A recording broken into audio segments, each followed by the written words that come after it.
Good morning, Dr. Mitchell. Thank you for joining us. Pleasure. So I'm going to go straight ahead.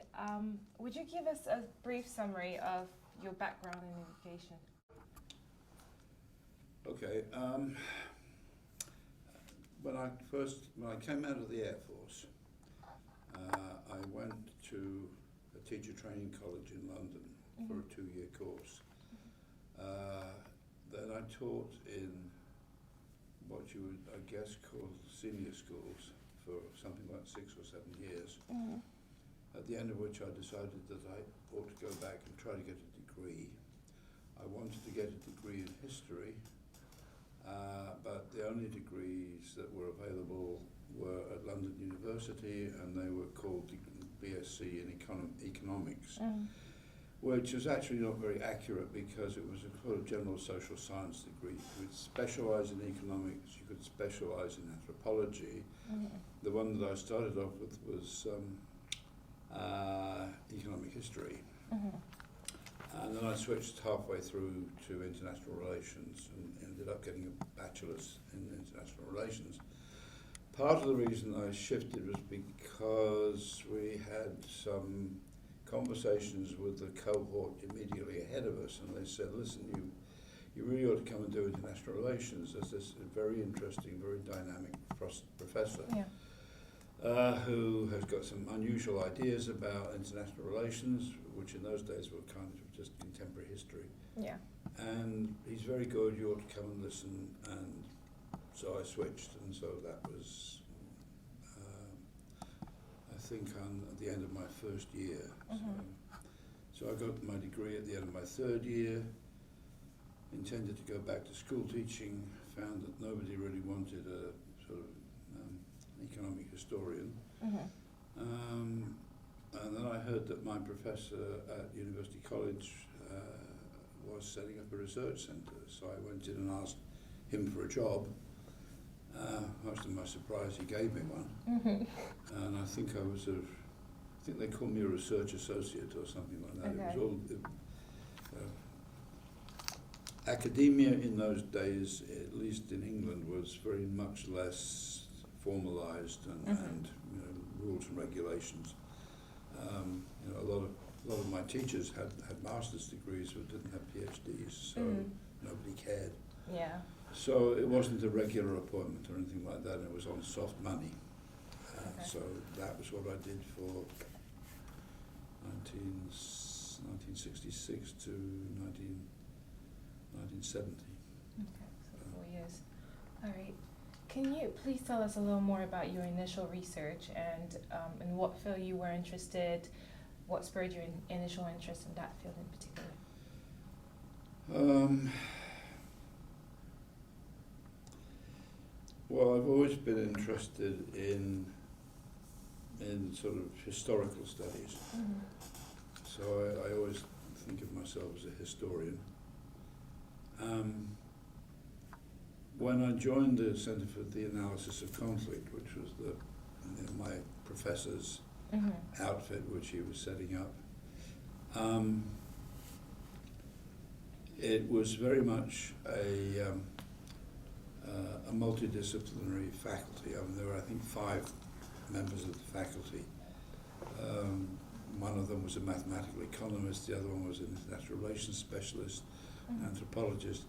And what we were trying to do was to develop a technique of informal mediation that tried to get together representative voices of adversaries, parties in conflict, and run them through what subsequently became known as problem-solving workshops. So one of the first of these that I took part in was on the Cyprus Problem, which was, now this is the end of the 1960s, and so what you had at that time was a very divided island. The Greeks and Turks on the island had just been through, first of all, an anti-colonial struggle and then a sort of very brief civil war. Nobody was talking to anybody else on the island. The UN had tried to intervene and had tried to mediate, had got nowhere, and so we actually got involved from the centre, trying to get the two sides to talk to each other. Right? So that was the first one. And then we had also been given a grant from the Social Science Research Council, quite apart from the money which sort of paid my salary and various other people's salary, which tended to be what we call chocolate money, because the foundations that actually supplied it were Quakers.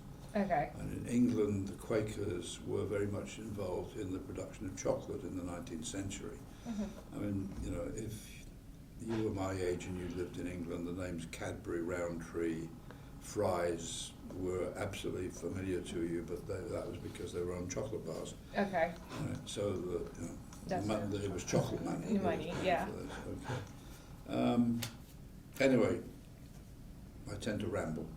The next thing that happened was that my professor said to me, all right, you know, I'll look after the Middle East. I want you to find out what's happening in the Horn of Africa at the moment and whether we can do anything to help them. And there was an awful lot happening in the whole of Africa. People were killing each other left, right and centre over boundaries.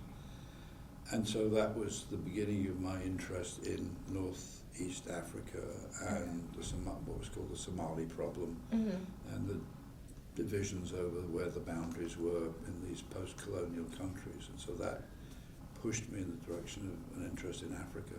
Okay. So you would say that your interest is focused in Africa for now? Or? Well, yes, that was where I started. Okay. Yeah. All right. You've talked a lot about your professor that basically got you into that field. So would you say that there was a mentor or colleague or somebody else that you Very definitely, yes. He was somebody I still remember. He was an extraordinary guy. He was Australian, so he had this weird upside-down view of the world. Didn't think much of great powers. Had been a diplomat for the Australians in the 1940s and 50s, which meant that he'd been part of the Australian delegation to the United Nations when it was set up, that he'd been instrumental in helping the Indonesians get their independence from the Dutch, which didn't make him very popular with the Dutch.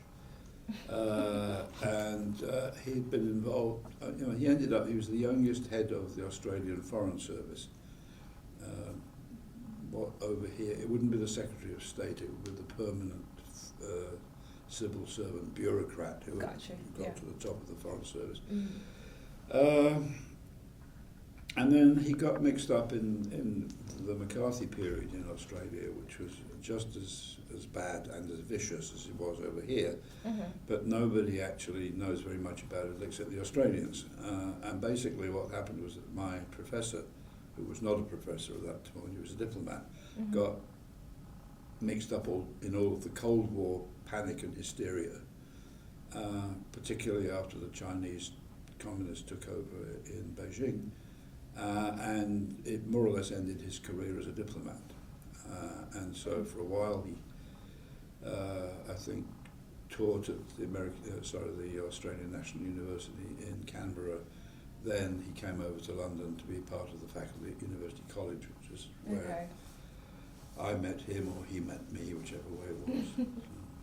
Okay. My next question is, how had your research evolved and at what institution were you employed in the years before arriving at your current position? Oh, okay. My research has evolved in a totally unplanned ad hoc manner. Because I started off being part of a group of people who were interested in conflict resolution, we tended to get involved in problems that arose at a particular time. Yeah. So that I told you about my initial interest in the Horn of Africa and Ethiopia, Somalia, Kenya. So that was one thing. The other thing was the whole Middle Eastern problem. I mean, in the late 1960s, early 1970s, we're talking about, you know, a period of the 1967 war, and we're talking about the aftermath. We're talking about Anwar Sadat. We're talking about, you know, the period from Sadat taking over from Nasser in Egypt and trying to get the attention of the Israelis to some of his peace moves. So we were interested in all of that, but that was because it was sort of, you know, it's headline news for a while. So that was my early research interest. You know, career-wise, as I say, first of all, I was a research associate at University College London. Yeah. That was, of course, on soft money. Soft money runs out, even chocolate money. And when that particular money ran out, I got a very short-lived appointment to the London School of Economics. Oh. That was also on soft money, so that ran out. So I then got a one-year appointment at the University of Southampton. Their head of department had got a year's sabbatical and wanted a sort of dog's body who would do his lectures, so I did that. Okay. And then in 1974, I think, a new department opened up at a place called the City University in London. And so I don't look like that. Nobody else has ever heard of it. It used to be called the Northampton Polytechnic. Okay. It was very, very well known as about the third best engineering school in the country. What they were trying to do in the early 70s was break out into the social sciences and broaden their offering.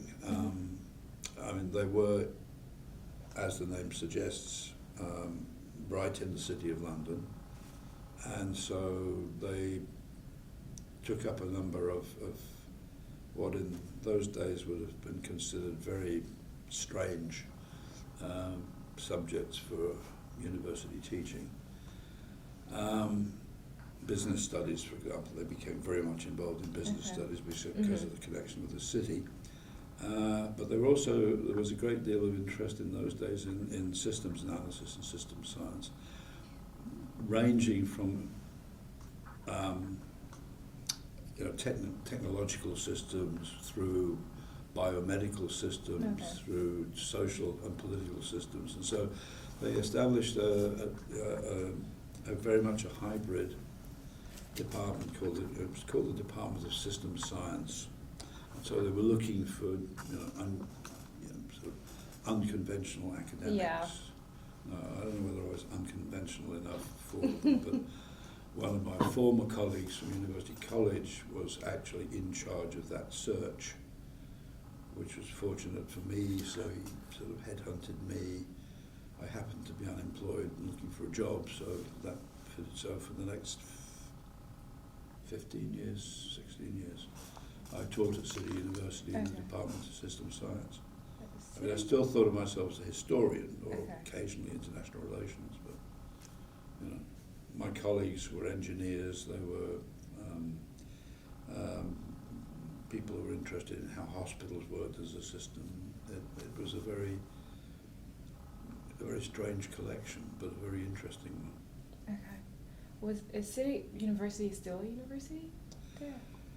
I think what happened was, up until about 5 or 6 years ago, it was an independent university in London. Yeah.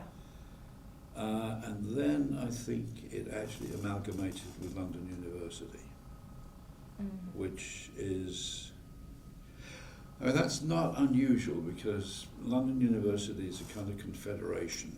It isn't a university. Yeah, it's not a It university. has, I think, something like over 20 major units. Imperial College, University College, the LSE, Queen Mary. No, I think Queen Mary's independent now. Anyway, it was a very, very, very loose federation. It was quite strange, but so it fitted in quite nicely. So how would you define conflict resolution for a lay audience?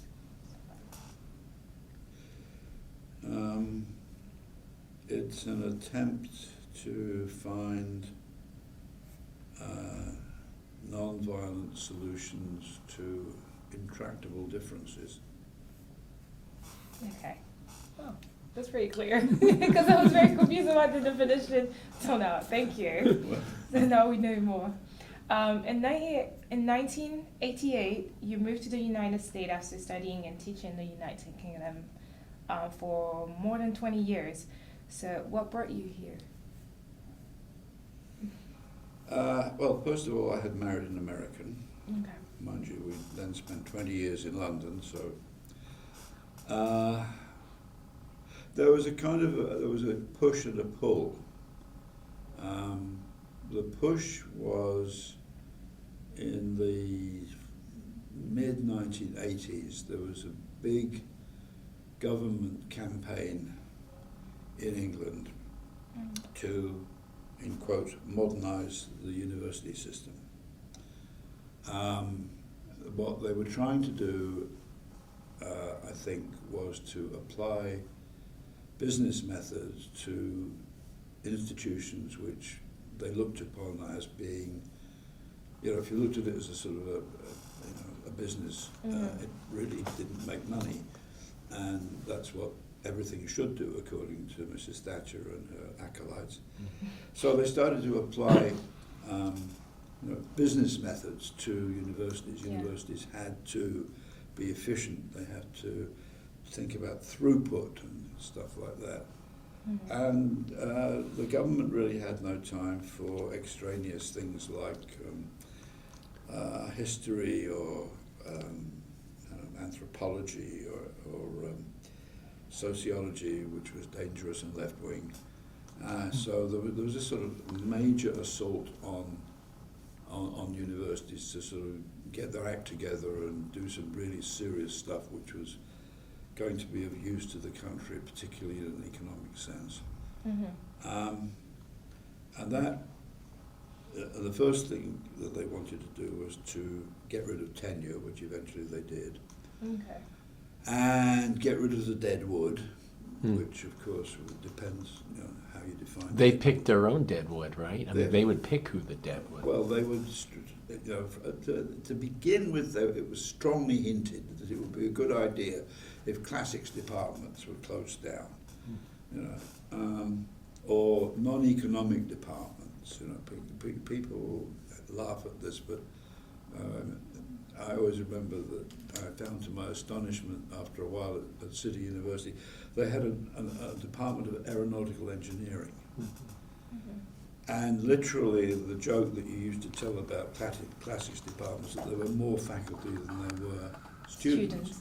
As far as aeronautical engineering, it was true, because nobody was interested any longer in becoming an aeronautical engineer. There were no jobs or anything like that. So, to some extent, in my more rational moments, I have some sympathy with the ideas in the 1980s that you did need to look at universities very carefully and say, well, maybe when so-and-so retires, you don't replace him.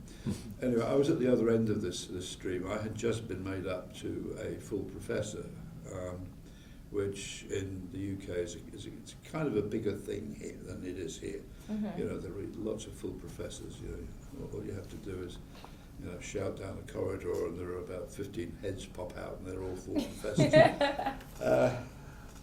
But anyway, I was just made up at City to a full professor, and the Vice Chancellor, who was a lovely New Zealander, called me in and said, congratulations, but I have to tell you that the direction of the university is not going to be in any sense in your direction, in the direction of politics or history or whatever. We are going to go in for business studies, management studies, etc., etc. We'll try and keep the engineering going, but so I thought, that doesn't sound too encouraging. Yeah. And then the year before all this happened, I'd had a year's sabbatical, and I ended up at the University of Maryland in College Park. So I knew that there was an interesting program there, which I think subsequently became Ed Azar's Centre for International Development and Conflict Management. So there was Okay. the beginnings of a conflict analysis, conflict management movement here. And I'd already tried to introduce ideas of conflict management into our own department in London, and I'd actually set up a course called conflict management in business or something like that. So I knew about College Park, and then my old professor from University College had retired and was working with the professor in College Park. Okay. And then he was also advising a couple of people who were trying to start a department of something or other, peace, conflict resolution, whatever, down here. They started to get that off the ground in Dennis Sandoli and I always used to argue about this date. It was either 1981 or 1982, somewhere around there. If you're interested, I'll tell you that story in a minute. But the program was here, and then it suddenly started to expand a hell of a lot in 1987. Okay. And so there was there was my old professor here. There was my old colleague from London who was the first appointment to, I think it was called the Centre for Conflict Resolution, CCR here. And then there were these three professors, full professors here, to be filled. And I think they'd already filled a couple of them. And there was this third one. So they headhunted me. I didn't realise they were headhunting me. So they did it almost by stealth. But they invited me over here for a conference, and then took me around campus and introduced me to all sorts of interesting people. I didn't realise what I was being sort of paraded before the then provost. And then they said, would I be interested in a Robinson professorship? And I didn't know what the hell the Robinson professorship was, and I said, well, not really. And then a couple of weeks later they said, well, we have this place at this new centre, would you be interested in coming over here? So, given that the job at City seemed to be heading in the wrong direction, and given that we also had two daughters at that stage, both of whom were just about to leave the elementary level schools in London, which generally speaking are very good, and then moving up to the secondary level to high school level, which in London are a lot dodgier. We thought, well, we'll come over here for 5 years and see what it's like. So that was how we arrived here. Okay. And from the moment you came here, you started getting involved with George Mason, or was it like a steady transition from, let's say, UMD to here? No. I mean, the University of Maryland, I was just there as a visiting professor for, I think it was something like 6 months. Okay. I had a year's sabbatical, so I thought, there's interesting stuff going on at the University of Maryland, but that would be the end of it. And it sort of was. So what, if anything, had you heard about George Mason before coming here?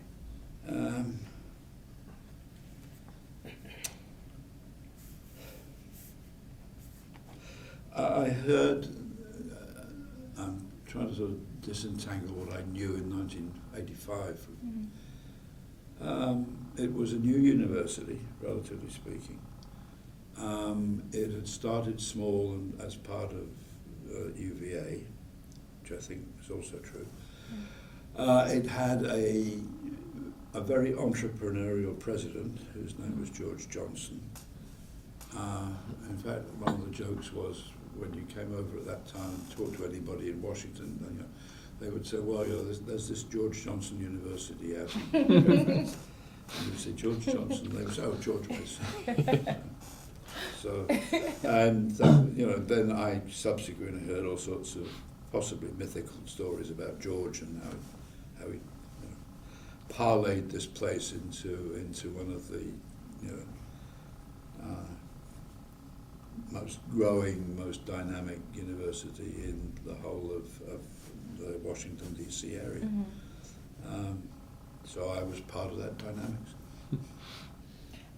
What would you say was the story behind the creation of Escort? Okay. I used to have a file, which I subsequently lost, which had the exchange of letters between George Johnson and the people who were largely responsible for getting the program here. Yeah. And I've lost it. I've mislaid it somewhere. So I think this is partly myth, and it's partly it that I do know what happened because I've read the file. But start with the myth.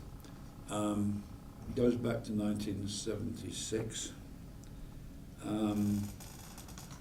And I think, if I remember rightly, that was your bicentenary. Okay. Somebody started off at that point, or at least gave an enormous push to the idea that there should be in the United States government a Department of Peace. Right? It's an idea, I think, that goes back to one of your founding fathers. Okay. It may be Jefferson, I don't know. But there was a big campaign gathered, a lot of strength around that time to say what we really need is a Department of Peace to offset the Department of War, aka the Department of Defense. Okay, and so there was a really, really very big move, and it was, I think, quite a hopeful campaign, because you've got to remember that Carter was the president, and he started off in a very sort of liberal way, internationally speaking. They got I think they got a senator on board, Spark Matsunaga. Was he the senator from Hawaii? Anyway, Yeah. he was very influential in pushing this. And I think what they got in the end was a bill through Congress to set up what became the U.S. Institute of Peace, USIP. But on the way through Congress, it had been chipped around so that, in fact, what USIP could do was not what the people who had been on the campaign wanted this new institution to do. Right? I think it was expressly forbidden to tread on the toes of the State Department. Okay. So you could see the sort of the hand of the State Department sort of on that thing. It was not supposed to teach conflict and peace, and the fact it was called the U.S. Institute of Peace was a very daring thing to do in those days. I think that's why we started off by buying a program of conflict resolution. Anyway, so there was the U.S. Institute of Peace, and a lot of the people in the campaign were very disappointed in what eventually they got. And I think the story then goes, and I think it's pretty accurate, that 2 or 3 of the people who'd been associated with the campaign for peace, for a peace department, decided that they would try another tack. They'd try to set up some kind of a centre or whatever it would be in a university. So they came out and they talked to George Johnson about this. And I don't know the details of this, but 2 of the people who were very closely associated in 1981-82 with the centre here, I think they talked to George Johnson. George said,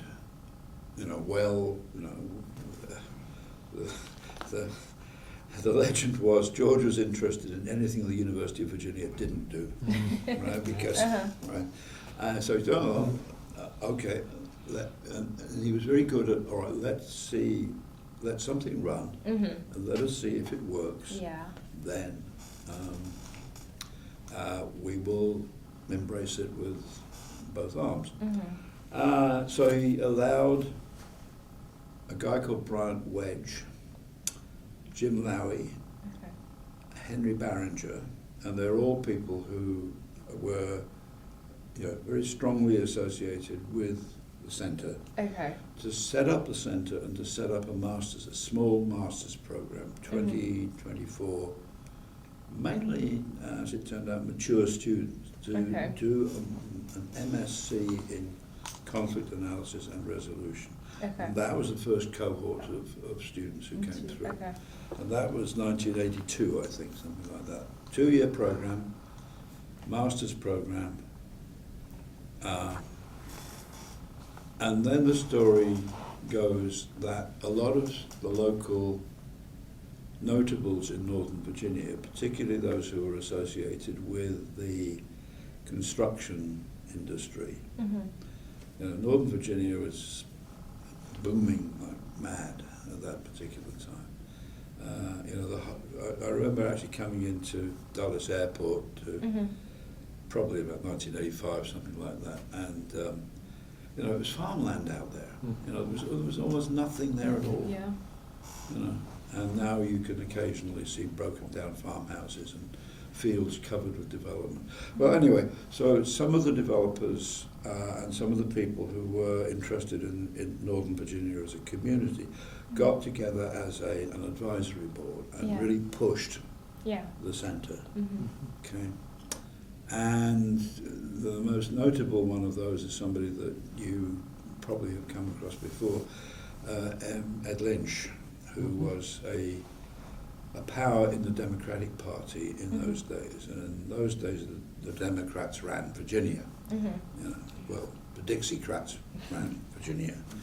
Ed was an extremely liberal Democrat and had been for a while, but he was a very influential guy still in those days. I mean, I think he'd been the state treasurer or something like that. Anyway, so he went, and he and George were like that, and he went down, I think in 1985, 86, to Richmond and said, look, you've got this dynamic university up in Fairfax. It's being starved of funds, compared with the amount of money which gets shoved into the University of Virginia. We've always been behind the curve on that. So anyway, Ed went down and used a lot of influence and said, what we need is 20 new lines for full professors. And he pulled strings and he used his influence, and eventually, I think, the State Council on Higher Education in 1986 said, okay, Ed, you can have a certain number of lines. And Ed then said to George, I want 5 of those lines for this new centre. It's going to be a great dynamic place. It's the sort of thing that we should be supporting. Ed was an unusual businessman because he was very much in favour of sort of peace, which most businessmen won't touch with a 50-foot pole. Anyway, so that was where a lot of the additional oomph for the centre came from in the mid-1980s. So suddenly, from being in the first few years of its existence, the centre had a half-time director, Bryant Wedge, a half-time deputy director, Henry Barringer, a half-time lecturer, Dennis Sandoli, my old friend from London. Yeah. Dennis was half in the centre and half in the Department of Politics and International Relations. Okay. And a half-time secretary. And that they ran the thing, and a faculty advisory board. That was, there were a lot of faculty who were interested in parts of this and would come in and give a course or supervise a master's thesis or something like that. So we had Peter Black from anthropology, Kevin Averitt, that was where Kevin came from, Tom Williams, Joe Semeka from sociology, all of these people who were looking for something interesting and unusual to do, which they weren't getting, I guess, from their own department. So that was probably for about the first 4 years of the place. It was these 4 part-timers and all these people chipping in a bit. Yeah. And then we suddenly got this infusion of funding. Not only that, they had, I think through Brian Wedge, interested my old professor and sort of pulled him down from the University of Maryland to here to work. I think originally he worked for nothing, but having come down here, he really annoyed his colleagues up at this at Maryland. You know, I think this was regarded as treason on their part. Yeah. So, but anyway, so John was down here at that time, and suddenly they had these 3 professorships well, maybe 5 professorships, but initially 3. Yeah. So they appointed 2 in 1987. It was Jim Lowy, who came from the University of St. Louis, Rich Rubenstein. I can't remember where Rich came from. He came from somewhere came from Harvard via somewhere else, I can't remember. And anyway, and then they had this extra one hanging around, and they offered it to me. That was the story of the startup of the centre. And then subsequently became a fight for, well, we've got 3 professors. Didn't you say something about 5 professors? And where are the other 2 professors? And so you got involved in university politics at that point. So that's my take on how the thing started. Okay. So it's probably 50% myth and 50% So what were the roles that you've had since then, and what are you doing in your current position? Oh, okay.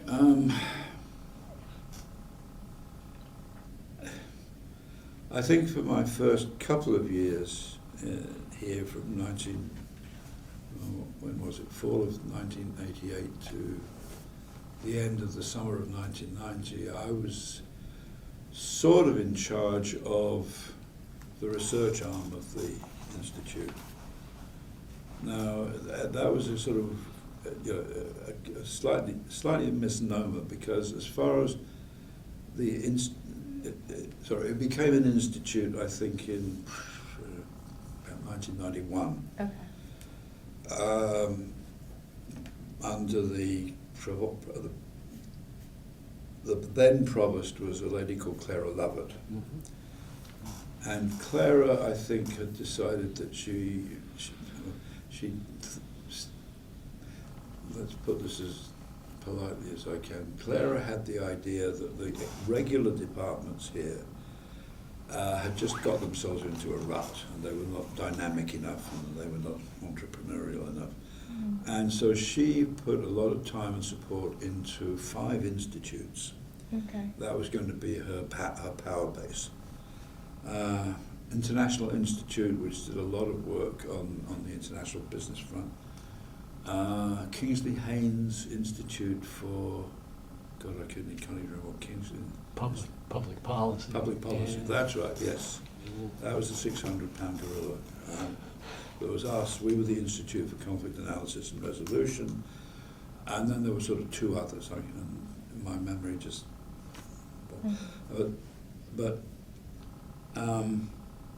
So we were part of this group of institutes that reported directly to Clara. Okay. We didn't go through any deans. We didn't go through any departments, and so we always used to talk about ourselves as independently standing. Okay. Of course, when it comes to the crunch, you independently stand until you independently fall, and that actually happened to some degree when Clara went. But so we were supposed to be this sort of new, dynamic, cutting-edge, quintet. Yeah. Right. So my being the research director of the first couple of years meant that we didn't just work in libraries, we didn't just sort of produce books and learned articles, but we actually were supposed to do conflict resolution. Okay. And that meant that, as far as I was concerned, it meant getting involved in particular situations and trying to see whether you could actually do something to resolve these conflicts. I mean, that was the name of the place. And so, to try and live up to that meant that. We actually ended up picking up some of the work that John Burton had been doing in Northern Ireland in the 1970s and running a series of workshops and meetings to try to do something about the long-running conflict between the Unionist community and the Nationalist community in Northern Ireland. This was late 1980s. Things were just about as bad as they could be at that point. Nobody was talking to anybody else. They had deliberately sort of dragged themselves into a corner of saying, no, we are not going to talk to anybody until the following things happen, which is about your stupidest thing you could do. So what we were trying to do was to sort of build bridges between people who were supposed to be on their own side in that particular situation. They were supposed to be wanting the same thing, but they weren't talking to each other. So we got involved in that. I got involved willy-nilly in the conflict in the Basque Country. Dennis Sandoli was doing some work in the Balkans. So research was actually it was kind of, I guess it's kind of like anthropology. You find your people, you go and live with them. And I did that for 2 years. And then the then director of the institute, his wife got cancer, and so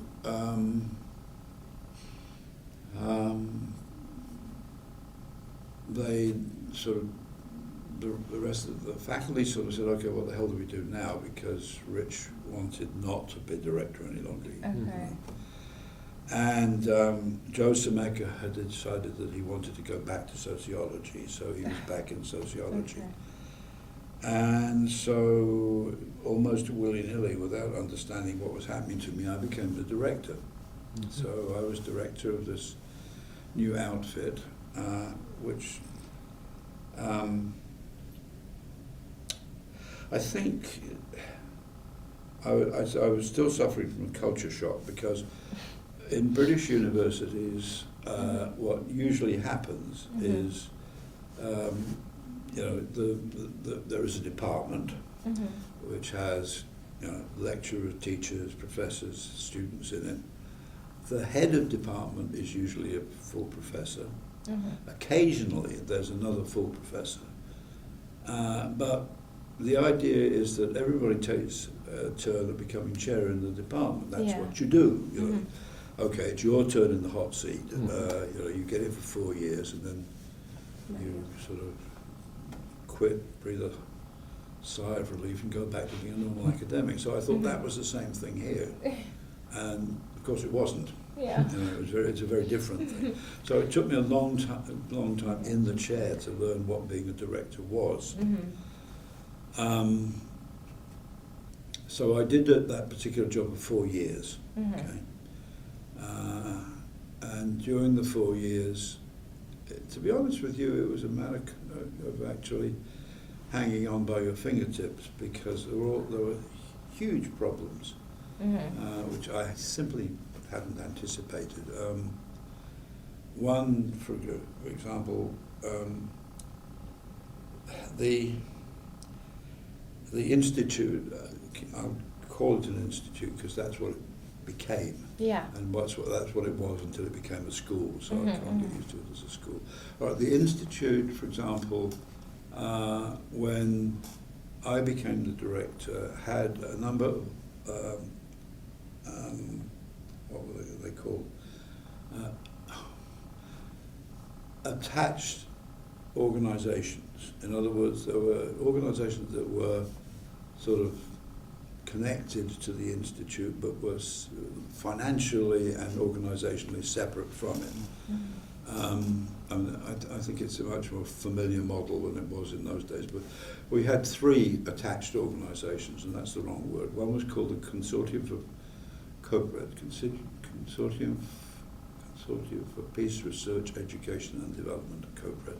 The other was the National Conference for Peace Research. The third one was called the Conflict Clinic.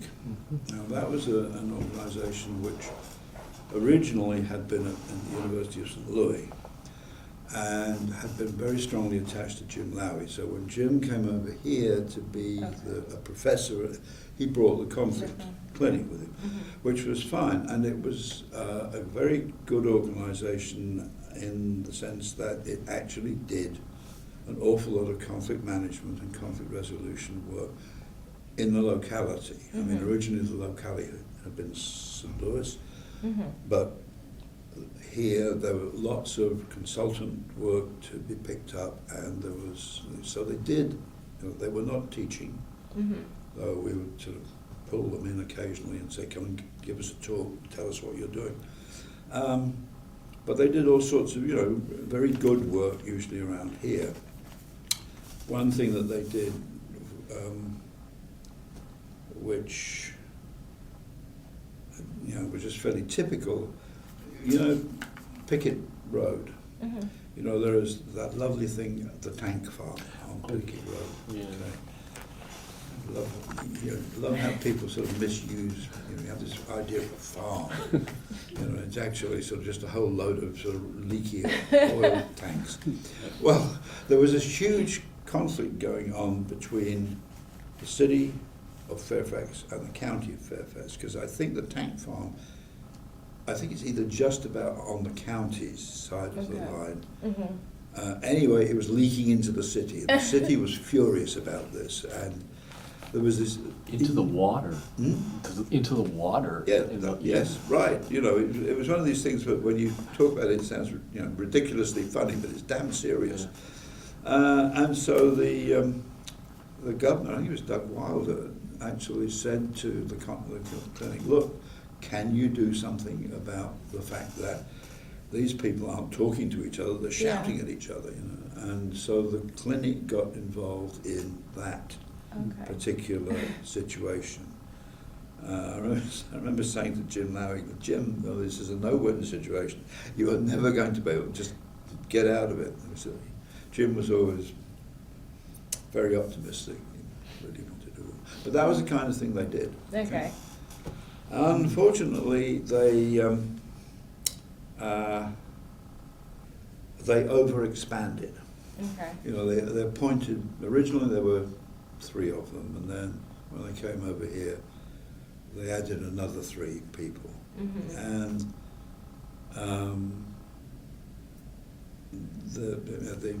the income didn't add up to the expenditure. So when I became the director of ICAR, officially the director was the superior to all of these 4 organisations, but in fact, they were all pretty independent, and they went their own way.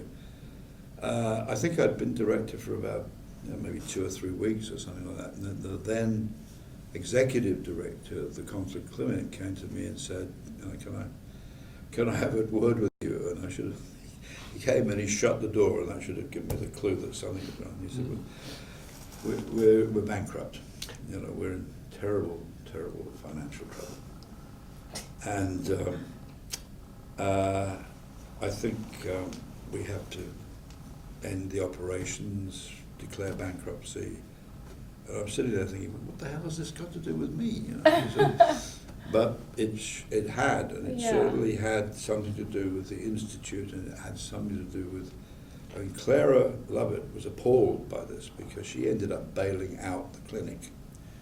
And I forget how much she once told me she'd actually had to dip into her slush fund to bail out the clinic, but it was 6 figures. It wasn't cheap. And I then had the unpleasant business of calling members of the clinic in and saying, listen, I'm sorry, but there's this situation. and we're going to have to let you go. So that was my introduction to being the director. Anyway, the one thing that I did manage to do as director was to try and bring some kind of systematization to the PhD program. PhD program had come in with these 3 new professors, and a very nice vice president called Dave Rossell. I think he was not before. I remember him. Yeah, Dave Rossell. Lovely guy. He and I actually managed to put together a sufficiently persuasive case down at Richmond so that they made the Institute a Commonwealth Centre of Excellence. I think it was the first time we got one for George Mason. So that's kind of offset the fact that, you know, I'd almost bankrupted the provost. I mean, the drawback, of course, was that you know, this was a time when the construction industry in Northern Virginia was going through a very bad time. Okay. You know, it sort of goes up and it goes down. All this time it was going down. And Richmond was short of revenue, and so they said, well, you know, we're very pleased to make you a Commonwealth Centre of Excellence, but the $500,000 that usually goes with that, we're afraid we can't give you the $500,000. So they gave it to us eventually, mainly because we had 2 very nice, a Republican and a Democrat down in Richmond who went to bat for us, eventually we got not merely the honour, but we got the resources. But by that time we were into the new director, so I didn't get any of the credit for the resources, but he did. So that was what I was doing. And then after I quit in 1995, I think Kevin Clements took over. I then went back to being an ordinary member of the Institute, carried on doing some practical work, wrote a couple of books, continued with this. It was a very sort of it was a sort of peripatetic existence.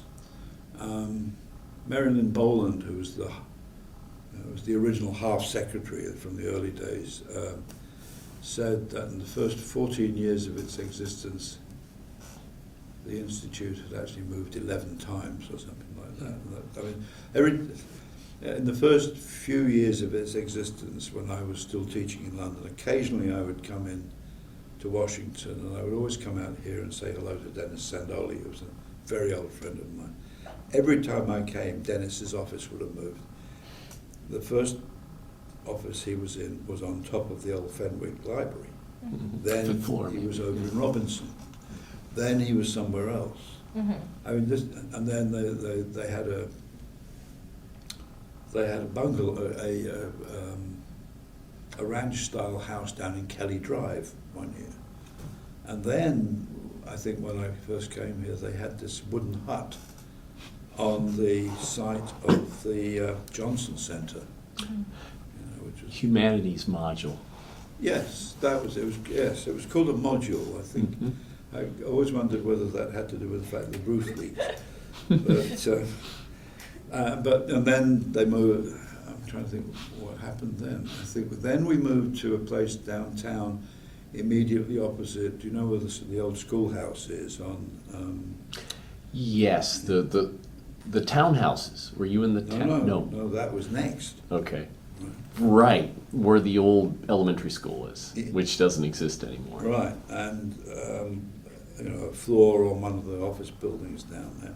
Then we were in the townhouses. Yep. Okay, and then finally they got rid of us and they moved us down to Arlington, which is sort of where we are now. Yeah. But we've moved once from there, from what the students refer to as the Darth Vader building, which is this big black plastic building though. We're now in the Vernon Smith Hall, I think it's called. But you know, it's so anyway, and then so that was 10 years. And then 2005, I formally retired. And the then director, Sarah Cobb, I think it was Sarah who did most of the work, agitated to make me an emeritus, which I didn't realise at the time what a gift it was. I mean, being an emeritus professor is, it's about as good as you get, because you don't have any teaching, you don't have any committee work. You have an office if you're lucky, you have the computing services, you've got the library. As long as you can put one foot in front of the other. It's like being, it's the sort of job that people dream that professors actually have, but they never do have, because they have all this other stuff. Yeah. So that's the trajectory of my career with George Mason. That's fantastic. Over the years, you've worked on several conflict resolution initiatives, and that was around the world. So which one of these you consider the most successful and why? Okay. I also had a question. You've mentioned, sorry, that goes back and forth, but you've mentioned several conflicts that you were working on. Do you actually go to these countries, or is it something that you worked on from DC? Distance. Okay, let me do yours first. Yeah, I mean, you have to go. Okay. Right? Because you can never understand what's going on from a distance. Okay. So part of the job is to do that, and quite often you find yourself working as a kind of a shuttle between the parties. Yeah. The other part of the job is sometimes you need to try to get some key people out of their normal environment, because their normal environment is, they're in the middle of a conflict, they're constantly being bombarded by what happened yesterday and what they are planning to do tomorrow. So to get them out of that particular environment and to get them to think, calmly and, in quotes, rationally, whatever that means, about the mess that they're in and the fact that there may actually be some ways out of it. You've got to get them out of there. And so that's, put them, one of my old friends back in London used to talk about, you put them on an island where,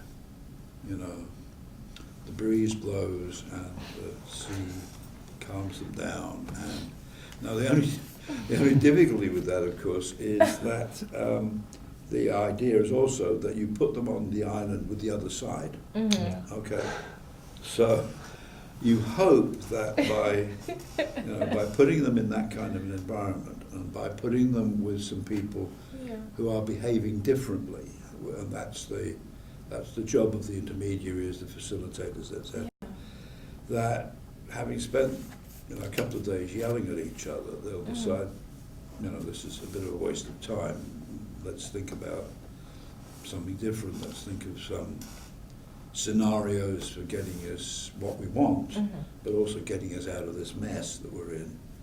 And okay, now we don't agree with the other side, but at least we can see it partly through their eyes. So it's a twofold thing. You have to go there and find out what it's about, because it's not about what appears on the news media. And then you have to get people to come out onto your island and think in a slightly different way about options, and then go back into the environment and have some effect back in the real world. So you do both, which incidentally, talking about islands, is why we're so fired up with the gift that we got a few years ago down at Point of View. It may not be quite an island, but it's a pretty nice place. It's pretty peaceful, it's pretty out of the way, it's, you know, if you can't make peace there, Yeah. Where can you you? make peace? So, okay, what was the first one? I forgot So about it that. was over the years you've worked on several conflict resolution initiatives over the world, and we wanted to know basically which one of these you think was the most successful. I don't think any of them have been successful in the sense that, okay, did you finally sort of end the conflict? Yeah. Are people Yeah. living happily together, or at least coexisting? Mm-hmm. You know, when I was a lot younger, I used to think, you know, we've actually found a magic bullet. Isn't that a wonderful metaphor? Peace. That, you know, we found the key to moving people towards lasting peace. Yeah. I mean, now I'm sort of, I think probably maybe a bit more cynical, or maybe a bit more realistic. That, you know, if I think I can have done something, you know, which at least stops people killing each other for 6 months, I think I would have done a hell of a good job and a good thing. So it's not a question of resolving something, it's making a contribution Okay. to moving some people towards a livable relationship. I think that's a more realistic thing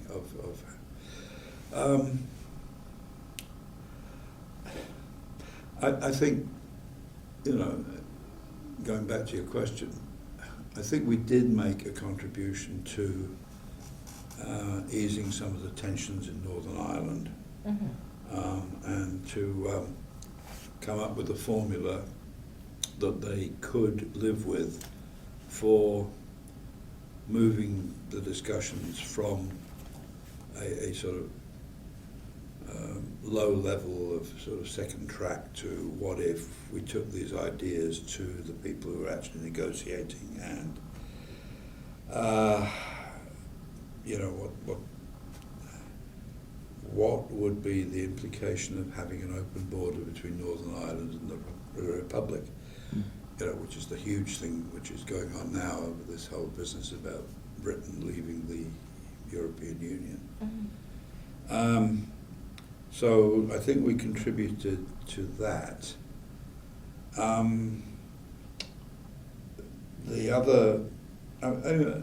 The other was, we did actually do a lot of good, I think, in the Basque Country, in the sense of going back to what I said to you about, you find yourself actually in the site of the conflict,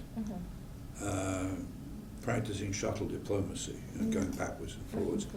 And in the Basque case, we actually did have a workshop out at Early House, which again, I think, contributed to at least putting one side on a stronger footing for talking to the government in Madrid, instead of, you know, talking from, you know, half a dozen disparate voices, at least actually saying, look, you know, what the Basques really want, the following. But what I think actually we did make another quite different contribution to was, it was quite odd because, you know, we were working with the Peace Institute in Guernica, and we were, my colleague John Paul Lederach, and from Notre Dame, I think he's at Notre Dame now.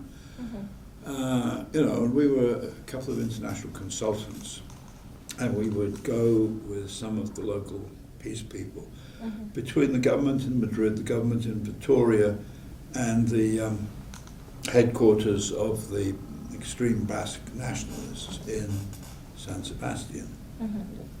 And it was quite bizarre because, at least as far as the official Basques, and the revolutionary Basques. When their headquarters, their offices were something like 200 yards apart. And you'd go into one of them and sort of say, well, we were just talking to the guys down the road, and they would say, oh, really, what are they saying? And you would say, wait a minute, you go walk down the road and talk to them. But they wouldn't. So they left it to us, coming from thousands of miles away, to say, well, the latest thing that they're thinking about is the possibility of, what do you think about that? Mm-hmm. And we would walk 200 yards down the road and have a similar conversation with the other side. It was, barriers and talking about building a wall. You don't have to build a wall. You don't have to. Anyway, sorry. Who are some of your closest colleagues at Escort, and what influence have they had on the organization and on your research? Oh, excuse me. It's quite all right.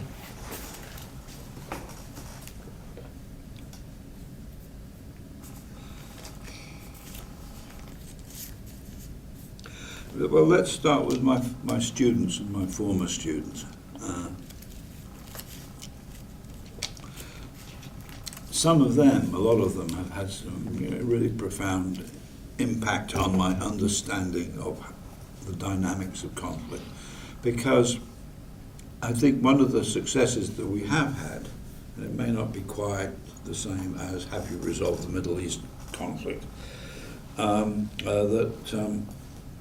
we've actually educated our students, if you want to use that word, in the practicalities of peace building and conflict resolution. Okay, so that I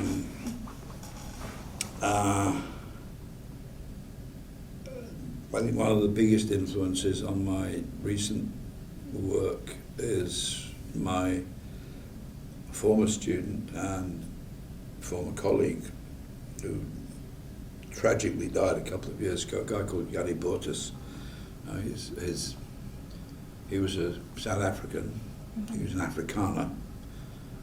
He was an Afrikaner's Afrikaner. I mean, he was educated at Stellenbosch University. He came from, good, solid Boer background. Mm-hmm.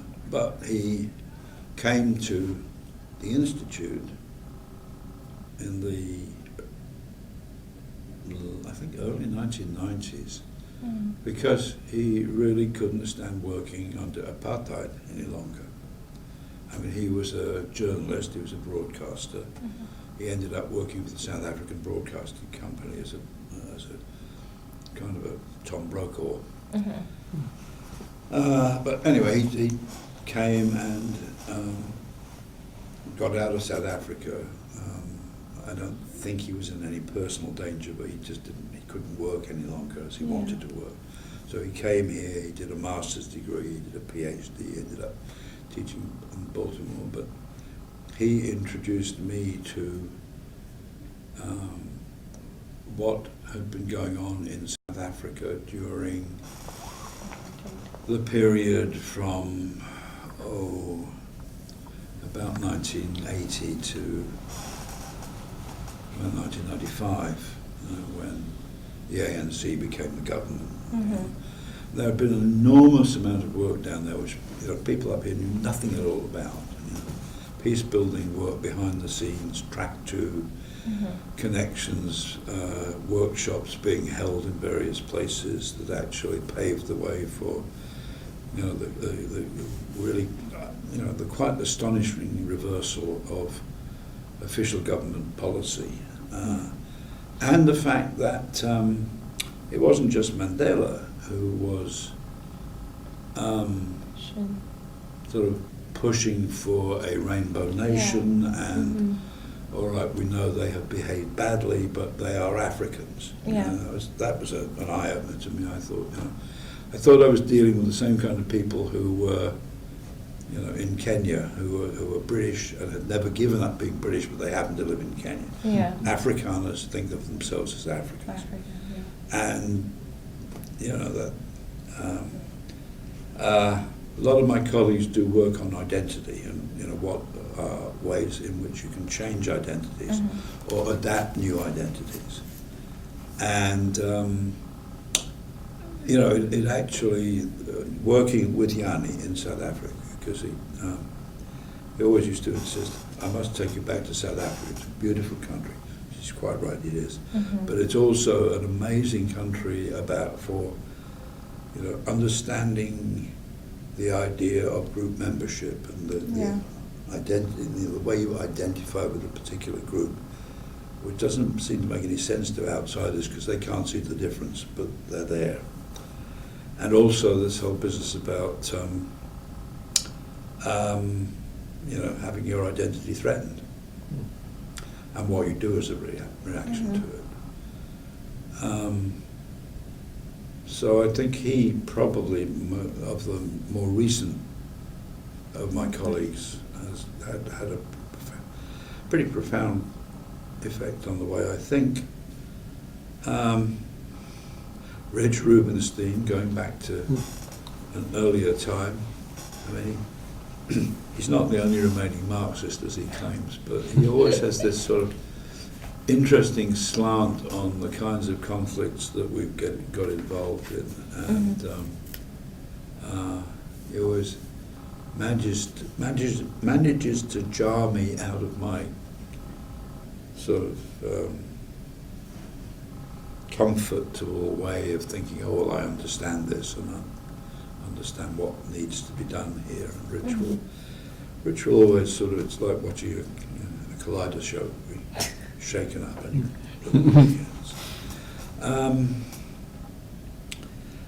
I've enjoyed working with many of my colleagues, particularly with Terence Lyons. Terence actually got me back 10 years ago to the Horn of Africa, which I really hadn't been involved in since 1970s. And we ran a program for something like 3 years of monthly meetings of what we called Ethiopian notables, about the whole issue about why was Ethiopia falling apart at that particular point in time, and what were some of the fault lines within the country, and what were the roles of diasporas in making those fault lines wider or narrower, and what could be done to actually do something to build bridges across those fault lines. Now we had people come in, the same group of people, they were sort of marvelously persistent about that, and they came on a monthly basis to sit down all Saturday and sort of talk to each other in fairly reasonable terms about how it was that you felt if you all your life had been the inferior other. What was it like to be an Oromo in a country that was run by the Amhara or the Tigray or whatever, and you people cannot possibly appreciate how we feel because you've never been the underdog, and we always have been. And making people realize something like that changes that and opens up a so yeah, I mean over the years I've worked on sort of an individual or group basis with a lot of colleagues. Less so now. I mean, the great thing about becoming an emeritus, I guess, or maybe it's just becoming older, that there's a sort of younger generation which I don't know as well, and I'm not as comfortable with, and they're probably not comfortable particularly with this old geezer wandering around muttering to himself. So I can watch them from a distance with great admiration. But as I say, I do actually get a lot of pleasure out of working with or watching my former students work. They are an amazing bunch. I mean, I've got students working throughout the world. You know, there's one of my former South African students who's running the whole of the United Nations aid program in South Asia. You know, India, Pakistan. I've got another one who's the informal advisor to the president of Peru about indigenous peoples and the problems that they have with mining companies. You know, there are people working now in the former Yugoslavia. That dates me, doesn't it? Former Yugoslavia. And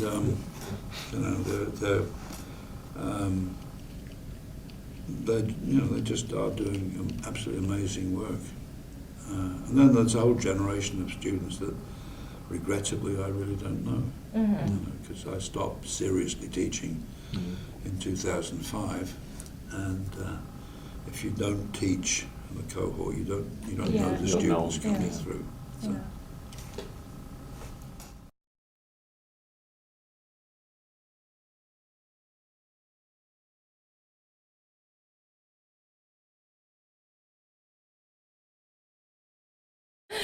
My next question was actually coming from what you just said about your students. So I wanted to know, what are the types of skills that define a graduate from the Escort school?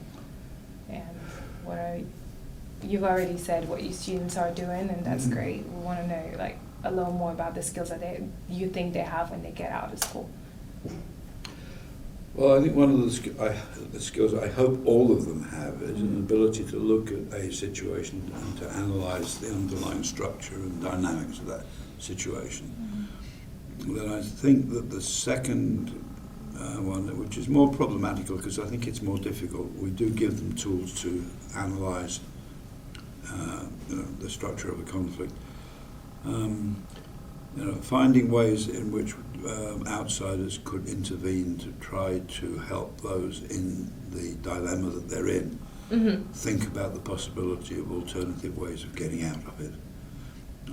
In other words, there's a sort of an analytical side and there's a practical side. So what are you going to do about this? And I think that often involves a certain degree of creativity, which sort of depends on, I'm not sure what. I mean, that's one of the things I've got recently interested in, this whole idea of creativity and where it comes from and what it looks like and how you develop it. So, but I mean, some people have it more than others. Definitely. Next question. What contribution to the field have the Escorts faculty made over the years? So,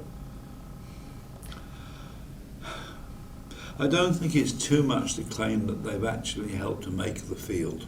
okay. I mean, I think it's true that the field is now taken off and galloped off in all directions, and it's not something which is going to go away. I think the fact that it's got to that stage is to some extent the result of ICAR and Escort being successful and being not exactly a model or an example, but something like, okay, if they can do it, we can do it. I think somebody who came and talked to us a while ago from the Carnegie Institute said, that the head of the Carnegie Institute really didn't think that it was possible to have a conflict resolution program in a university. You couldn't do all three things. And he said, well, you guys have done it, which is true. Yeah. Thank you. So what do you think are the school's strengths and what do you think are the challenges that they may face right now? Trends.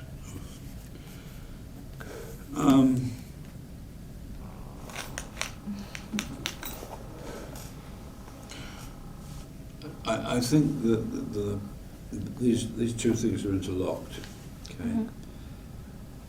I think there's a trend, not just in the school but in the field, of what you could call atomization. Okay.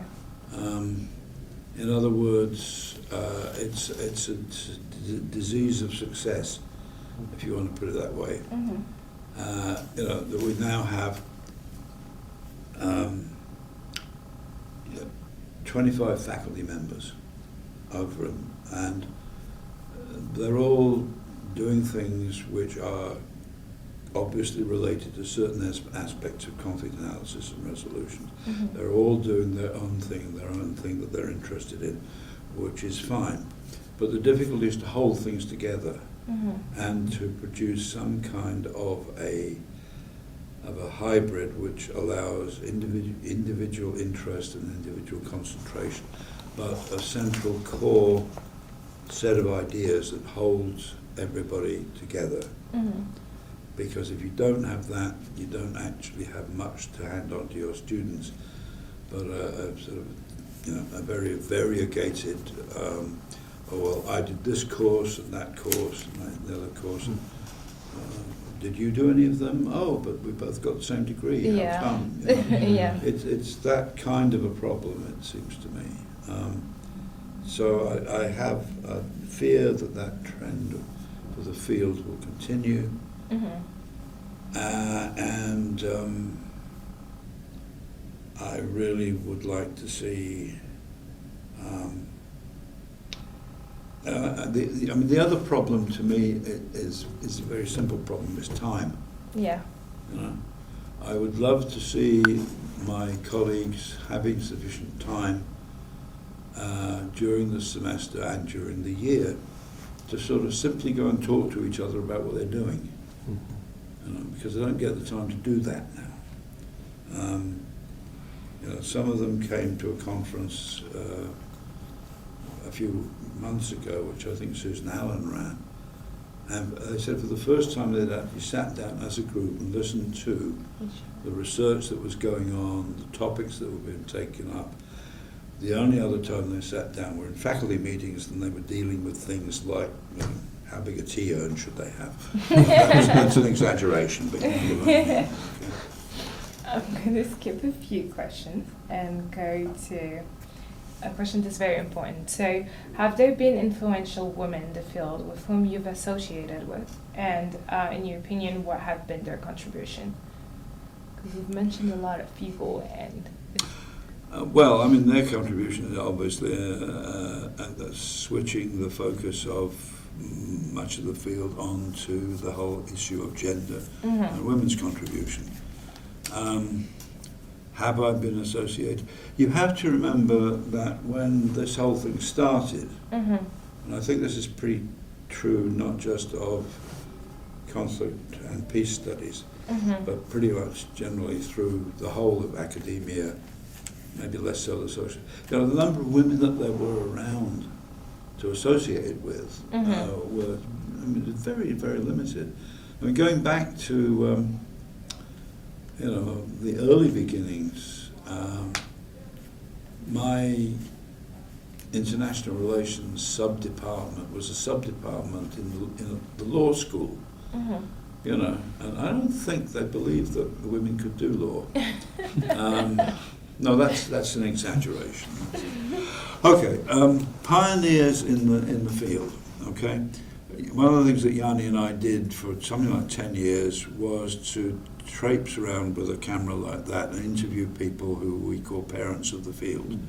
Something like we did about 45 of them. I think probably 8 or 9 of them were women, but we really had to look. So was I associated with any women in those days? Yes, I was. A lady called Elise Paulding had a very profound influence, not just on me, but on the whole field. But she was a Norwegian sociologist, I think. Betty Reardon. Yes. In the early days, there were a lot of women who came in from psychology or education, and were interested in the whole business about peace education. If you look at Escort now, I think it's not quite 50-50. But it's pretty going on that way.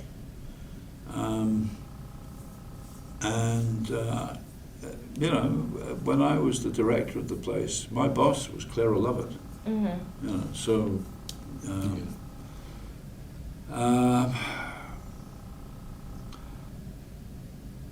I'm trying to think. I'm getting very bad on names again. Early days. Cynthia Enlow, who is just an absolute dynamo. She was terrific.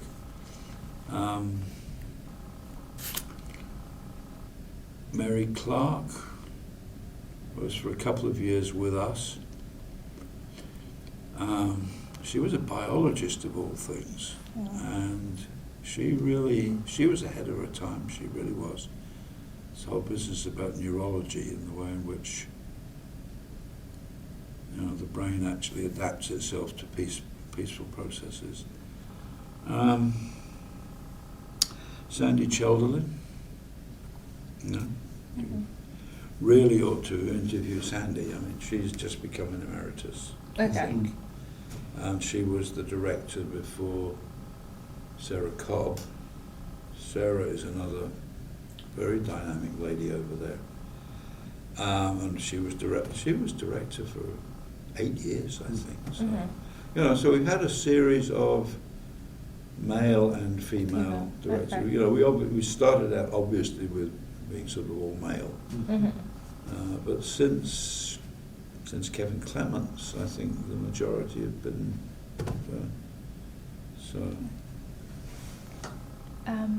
Wow. What are your plans for the near future?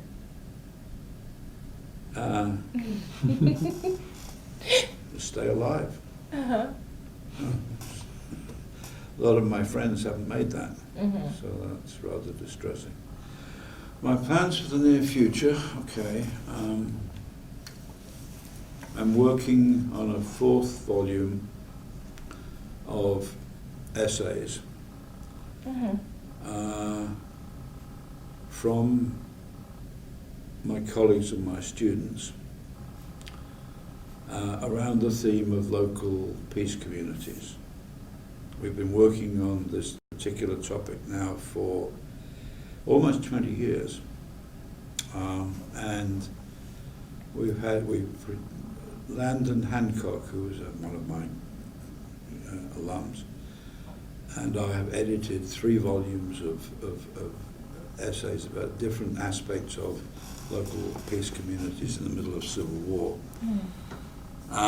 You know, starting out with, you know, okay, what's a peace community? What's a zone of peace in the Philippines, Colombia, you know, downtown DC. Goodness. Baltimore. Yeah. Baltimore, yes. We haven't done Baltimore yet. You know, and then the second one is about what's the connection between local peace building and peace at a national level. Then with the last one that we did was about peace communities, insurgents, guerrillas, governments. Where do they get their legitimacy from, and how does that work out? And now we've got to the point where peace is broken up out in several countries, believe it or not. So what happens to local peace communities when suddenly they're confronted with peace? Yeah. Because it ain't just you know, hey, this is like paradise, let's sit under the tree and drink coffee or whatever. You know, it produce all sorts of problems for local communities. You know, for example, how do you resettle combatants? You know? Particularly if the combatants have been through this community and done nasty things to it, and then they want to come back and live there. Okay. What's the economics of peace, and how does that affect the local community, which has suddenly produced a niche market for coffee, and now is confronted with the fact that the peace agreement says open borders, and coffee producers from around the world can sell us their cheap coffee and ruin your. So what we're trying to do at the moment is get some some chapters out of people who know about peace communities as they were during the Civil War in Colombia, in the Philippines, in Aceh, places like that, and put them together and sort of say, well, what's it like to confront peace? Okay. Often suddenly. So that's what I'm working on at the moment. The other things I would like to help get point of view known, recognised, and used. And one of the things that has happened to the school since it became a school was that schools can now set up centres. Right, so there are 4 centres that have been set up over the last, how long have we been in school? 5 years, whatever it is. One of them is called the Centre for Peacemaking Practice. It's directed by my colleague Susan Allen. Now there is a dynamic lady that I take pleasure in working with. In fact, I seem to spend my time working for her. I'd like to sort of spend a couple of years trying to make that a going concern so that it carries on. Okay. That's what I hope to do. Yes, inshallah, I think as my Muslim friends say, God willing. Yeah. Yeah. Do you have any amusing, sobering, or inspiring anecdotes regarding your career that you would like to share with us? Got a couple of those. Inspiring.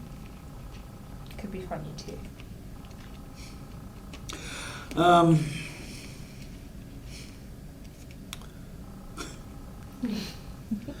I've told this one so many times before that it ought to go on record, so you might as well have it. Thank you. This is from the very, very early years of my so-called brilliant career. And it was you have to sort of keep in mind the sort of background to this. Here I am in my late 20s. I've just actually achieved a bachelor's degree. I've been given my first job in academia as a research associate, God knows what that is, by my Australian mentor. And we've just been through this amazing 2 weeks with the Cypriots in one of the first workshops. Okay. And my mentor says, who is now engaged in shuttle diplomacy between Tel Aviv and Cairo, says to me, okay, we have to get into the field in this Horn of Africa problem. You've been reading about it, okay, reading about it is one thing, but what you have to do is you have to go down there and you have to talk to people. And I say, okay, who do I have to go and talk to? And so go and talk to the foreign ministers. How am I going to get to the foreign ministry? Oh, he says, don't worry. He said, under the worst circumstances, if you get stuck somewhere, go and find the Australian embassy and talk to the Australian ambassador, because I probably appointed him, and tell him what you're doing, and he'll help you. Which in fact turned out to be quite right on one occasion. But anyway, what I wanted to tell you about is what he then said was, oh, he said, and if you're going to fly down there from London, I want you to go to Cairo, okay, and go and see the presidential aide in the presidential palace, Hassan Sabri al-Kholi. I've been talking to him. I've been in contact with him, and give him this letter and take one of my last books and give it to him as a gift, and he will give you a message to bring back to me, and bring it back when you come back from Addis Ababa. Now I've never been out of the country before, except I've been to France. Okay. So I have no idea how the hell to get into.